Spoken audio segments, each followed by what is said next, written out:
l'escalade entre le président Farmajo et son premier ministre Mohamed Hussein Roble a atteint son summum. Le chef de l'État somalien au mandat expiré depuis février a retiré jeudi les pouvoirs exécutifs de son chef de gouvernement. Les deux hommes se sont opposés au sujet des limogeages et de nomination à des postes cruciaux de l'appareil sécuritaire. Bonjour à tous, bonjour à toutes. Merci de toujours nous faire confiance sur Network TV, les télévisions qui vous transforment. C'est l'heure de décryptage. Nous recevons Mamadou Diouf. Mamadou, vous allez bien? Je vais très bien, Michel. Alors, un nouvel épisode de tension au sommet de l'État qui vient fragiliser encore une fois de plus la Somalie. Oui, tout à fait. Quand on parle de Somalie, n'oublions pas que c'est tout récemment qu'on essaye d'organiser un semblant d'État parce que les Chebabs sont toujours là. Ils ne sont pas effectivement à la capitale au niveau de Mogadiscio, même si de temps en temps ils y font des frappes. Mais il y a des parties du territoire qui jusqu'à présent sont entre les mains des Chebabs. Est-ce que dans un pays occupé, dans une Somalie que les Somaliens eux-mêmes ne sont pas capables de sécuriser, puisque la sécurisation est faite par des forces étrangères, en particulier avec les Nations Unies, est-ce qu'un président de la République, un premier ministre, doivent se mettre à se quereller simplement sur des questions électorales? Je crois que c'est ça le problème de fond. On est encore face à ces problèmes d'hommes forts. La Somalie a besoin d'institutions fortes pour pouvoir redevenir d'abord un pays normal. Un combat d'hommes forts ne mènera nulle part la Somalie et malheureusement, c'est à ça qu'on est en train d'assister une nouvelle fois, alors que ce pays, avant les Chebabs, avait connu également la guerre civile en 1991. L'histoire, elle n'est pas très éloignée. Il ne faut pas que les gens l'oublient. Et c'est ce genre de circonstances qui avaient créé cela avec le président Mohamed Siad Barre. Alors, le pouvoir, il s'exerce comment en Somalie? Ce n'est pas le président qui nomme le Premier ministre? Si oui, ce n'est pas la politique du président que le Premier ministre porte? Mais le problème, c'est que le président, son mandat est terminé depuis février passé. Il a quelle légitimité? Il a quelle légalité? Quand son mandat s'est terminé en février, 2 mois après, pendant que les gens s'attendaient à ce que des élections soient organisées, il a décidé de prolonger son mandat de 2 ans. Les factions, ce qui se rappelle à l'époque, on a revu les factions reprendre les armes, dire qu'ils vont aller au palais. En ce moment, il fallait trouver une solution, puisque une partie de l'opposition avait dit son mandat est terminé. Il n'a pas organisé les élections, il quitte le pouvoir, un point, c'est tout. C'est l'actuel Premier ministre qui a été capable de trouver un compromis avec l'opposition pour qu'on laisse le président actuel à son poste de président et qu'on aille à des élections en octobre. Mais ce Premier ministre, on l'a nommé pratiquement par la force. Ce n'est pas comme un Premier ministre qui est nommé par un président qui est là avec toute sa légalité et puis qui peut effectivement, quand il trouve que le Premier ministre ne fait pas la politique pour laquelle il a été élu, l'enlever et le remplacer par un autre. C'est pourquoi, si vous voyez, il n'a pas essayé d'enlever le Premier ministre. Il a plutôt enlevé les prérogatives du Premier ministre, parce que s'il veut l'enlever, mais on retourne à la case de départ, parce que c'est sa présence qui semble, à la limite, donner confiance à l'opposition qu'il y aura des élections et l'opposition s'apprête à participer à ces élections. Mais un conflit, alors qu'on est à quelques mois des élections, on risque de rentrer encore dans une autre crise, en plus de la crise entre 2 personnes. Alors, le Premier ministre a violé la constitution de transition de sorte que ses pouvoirs exécutifs lui sont retirés, comme Mamadou l'a dit tout à l'heure, notamment ses pouvoirs de destitution. Le chef de l'État justifie sa décision par le fait que le Premier ministre a pris des décisions imprudentes pouvant ouvrir la voie à l'instabilité politique et sécuritaire. Mamadou, par cette lecture, on sent véritablement qu'il y a une division en profondeur. Mais bien sûr, le Premier ministre a dégommé le chef du service de renseignement, qui est un proche connu et reconnu du président de la République. Le président de la République n'est pas d'accord et il considère qu'avec cet espace de transition, le Premier ministre n'a pas cette prérogative. Le Premier ministre dit au contraire, il a cette prérogative et il le fait pour la sécurité de la Somalie. Ils ne se sont pas entendus. Le Premier ministre a insisté, il l'a enlevé. Le président, j'allais dire, a récupéré son ami. Il en a fait son conseiller pour les affaires sécuritaires. le problème s'est poursuivi avec le ministre de la Justice, qui a également été dégommé par le Premier ministre. Le président de la République refuse à nouveau. Ça veut dire qu'il y a un problème.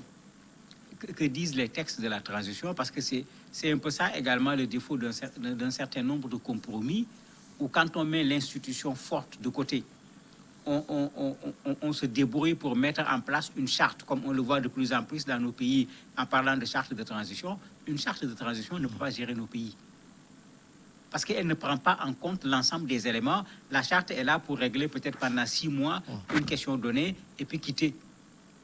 Mais souvent, quand d'autres problèmes se posent, la charte a du mal à pouvoir répondre à ces questions, et c'est la situation à laquelle on est confronté actuellement au niveau de la Somalie, où chacun, le Premier ministre de transition, considère que ce président n'est pas un président en bonne et due forme. Donc, il y a des pouvoirs qu'il n'a plus. Le président considère qu'il est le président de la République, et conformément à la Constitution, c'est lui qui a les pouvoirs de nommer, de dégommer, etc.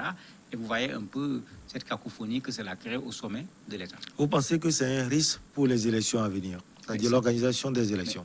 Les élections, ce n'est pas grave.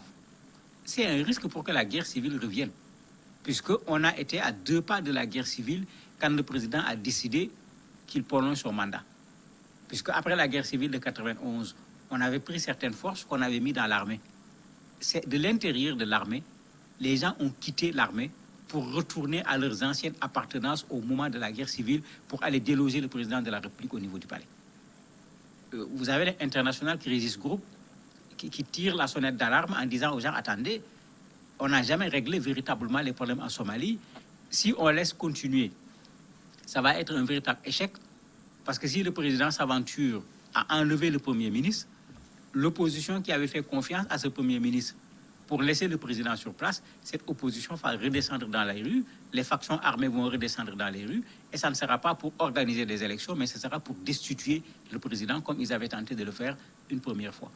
Donc ça ne sera pas un problème d'élection, mais ça va dépasser largement un problème d'élection. On ne parlera plus d'élection, on parlera de destitution en bonne et due forme du président de la République, pour certainement mettre en place une transition et voir ensuite comment organiser des élections. Alors, les 2 personnalités sont-elles une sorte de fil d'Ariane pour les factions rebelles en Somalie?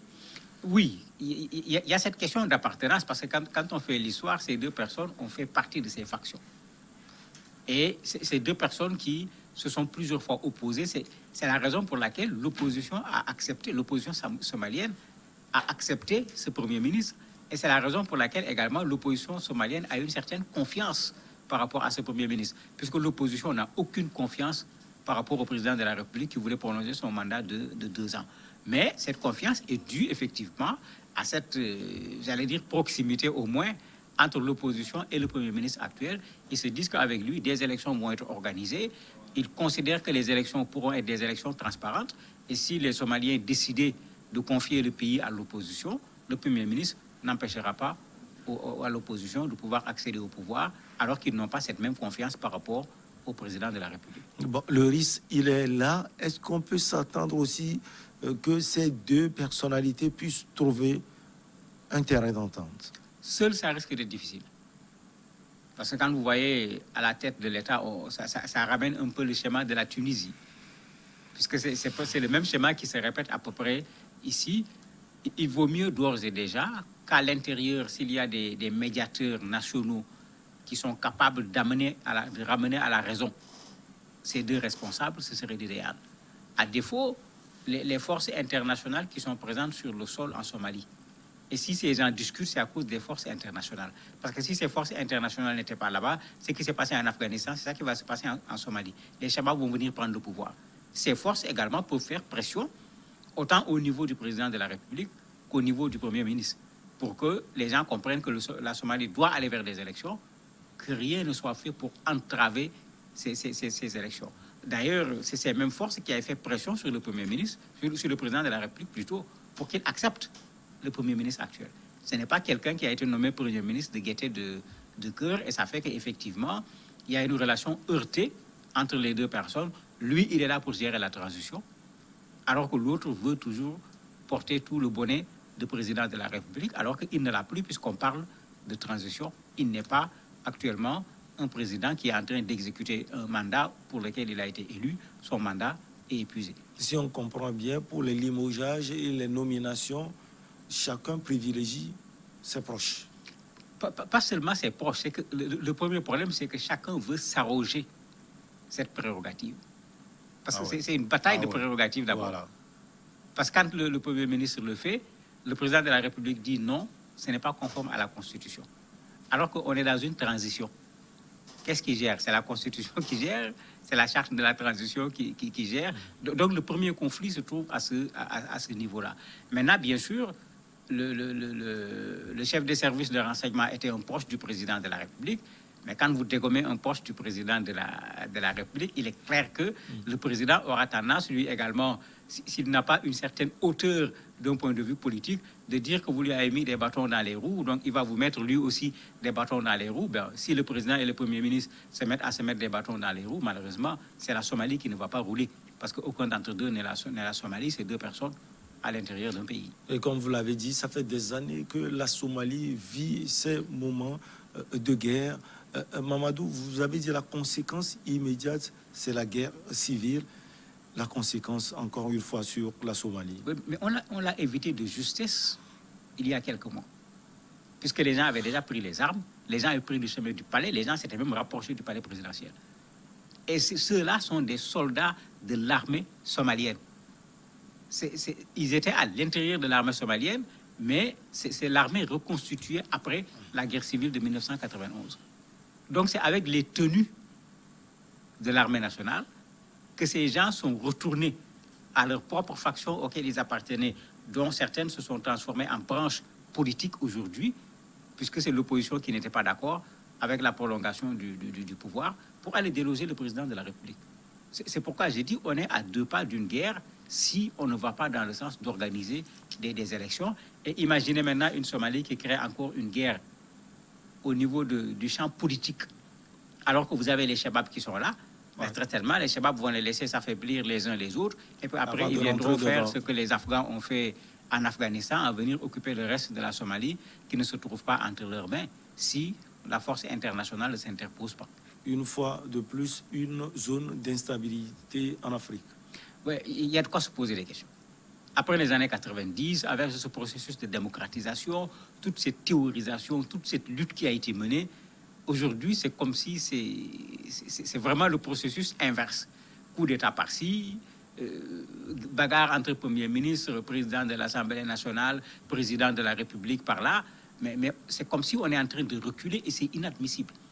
Les années 90, ce qui a été obtenu, qui avait permis ce temps soit peu de démocratisation en Afrique, mais ça a été obtenu après des luttes qui ont été âpres.